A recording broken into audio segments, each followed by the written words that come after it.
Hello, dear listeners, and welcome back to Book Summary 5, the 5-minute summary channel. I'm Sammy, your host.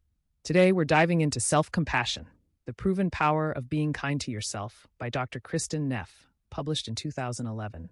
This insightful book explores how treating ourselves with the same kindness and understanding we offer to others can lead to greater emotional resilience, well-being, and overall happiness. Let's explore the key ideas and concepts so you'll feel like you've read it cover to cover. Self-compassion begins with the idea that many of us are much harder on ourselves than we are on others. Dr. Kristin Neff, a leading researcher in the field, explains that while we're often quick to offer empathy and support to friends and loved ones, we tend to be critical and harsh toward ourselves, especially when we make mistakes or fall short of our own expectations.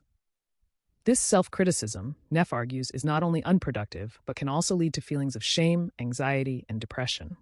Neff introduces the concept of self-compassion as an antidote to self-criticism.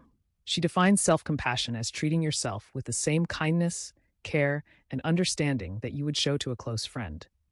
This involves recognizing that being imperfect, failing, and experiencing difficulties are all part of the shared human experience.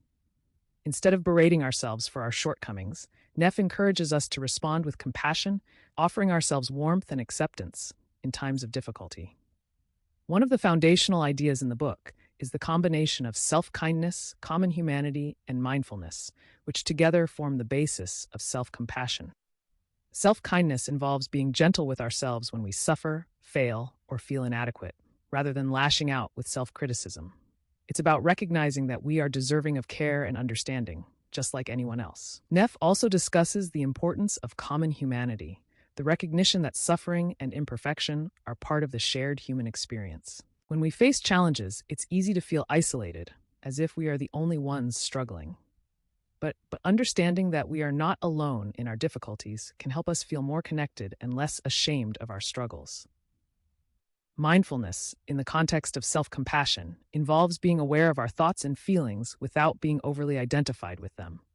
It's about acknowledging our pain without getting swept away by it, allowing us to respond with greater clarity and compassion. Throughout the book, Neff addresses common myths and misconceptions about self-compassion. For instance, some people believe that self-compassion is the same as self-pity, or that it will lead to complacency. Neff dispels these myths by explaining that self-compassion is not about wallowing in our problems or letting ourselves off the hook. Instead, it's about taking responsibility for our actions, while also being kind to ourselves in the process. This approach encourages personal growth and accountability because it creates a safe space for us to acknowledge our mistakes and learn from them without fear of harsh judgment.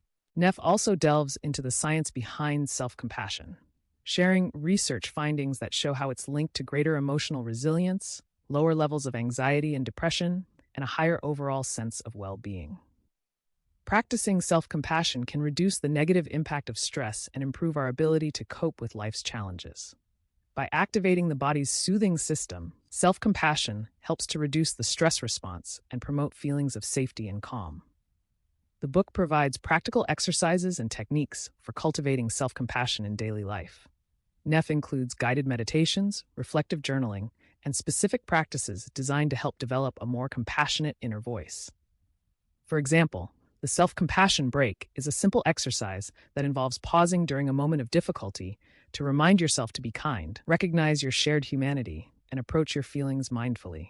This practice can help shift your mindset from self-criticism to self-care. Neff also emphasizes the importance of self-compassion in relationships.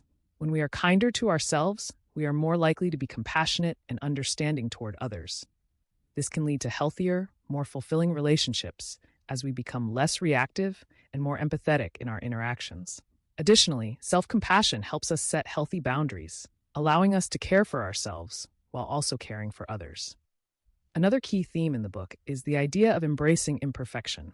Neff argues that striving for perfection is not only unrealistic, but also detrimental to our well-being. Instead, she encourages us to accept our flaws and limitations as part of what makes us human. By embracing imperfection, we can let go of the pressure to be perfect and instead focus on living authentically and fully. In summary, Self-Compassion, The Proven Power of Being Kind to Yourself by Dr. Kristin Neff, is a powerful guide to developing a kinder, more compassionate relationship with yourself. By embracing self-kindness, recognizing our shared humanity, and practicing mindfulness, we can transform the way we relate to ourselves and others. This book offers valuable insights and practical tools for anyone looking to cultivate greater emotional resilience, well-being, and happiness through the power of self-compassion. Thank you for tuning in to Book Summary 5, the 5-Minute Summary channel. If you enjoyed this summary, please subscribe, like, and share it with your friends. Until next time, happy reading.